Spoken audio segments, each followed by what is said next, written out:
27/6/2024. आता बघा आपण यवतमाळ जिल्हा क्रॉस केलेला आहे. कळंब मध्ये पाऊस होता, ठीक आहे. त्यापुढं आता जर आपण पाहायला गेलो तर पुलगाव देवळी या ठिकाणी सुद्धा आपल्याला हा पाऊस दिसत आहे आणि चांगल्या प्रकारचा पाऊस झालेला आहे. आता बऱ्याच दुरून आपण येत आहे या ठिकाणी तर पाऊस आता सध्याच्या परिस्थितीत हलका सुरू आहे. शेतात जर पाहायला गेलो तर बऱ्याच ठिकाणी पाणी साचलेलं आहे, म्हणजे चांगल्या प्रकारचा पाऊस इकडे येऊन गेलेला आहे. सध्या आपण आता वर्धाकडे चाललेलो आहे, तर वर्धेतही चांगल्या प्रकारचा पाऊस असेलच अशी अपेक्षा आहे.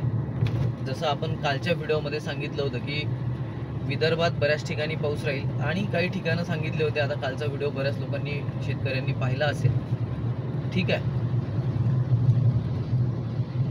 बऱ्याच ठिकाणी आपल्याला चांगल्या प्रकारचा पाऊस झालेला दिसत आहे. काही ठिकाणच्या मी आता सुरुवातीला येत होतो तर कळंब तालुक्यातील एका शेतात मी आता पेरणीचा व्हिडिओ बनवला आहे थोड्या वेळापूर्वीच. तो व्हिडिओ अजूनपर्यंत टाकला नाही. तर अशा प्रकारचा पाऊस आहे सध्या. कुठे आता पावसात कमतरता आहे हे थोडं तुम्ही सांगा मला. आज आणि उद्या बऱ्याच ठिकाणी आपल्याला हा पाऊस दिसेल, ठीक आहे.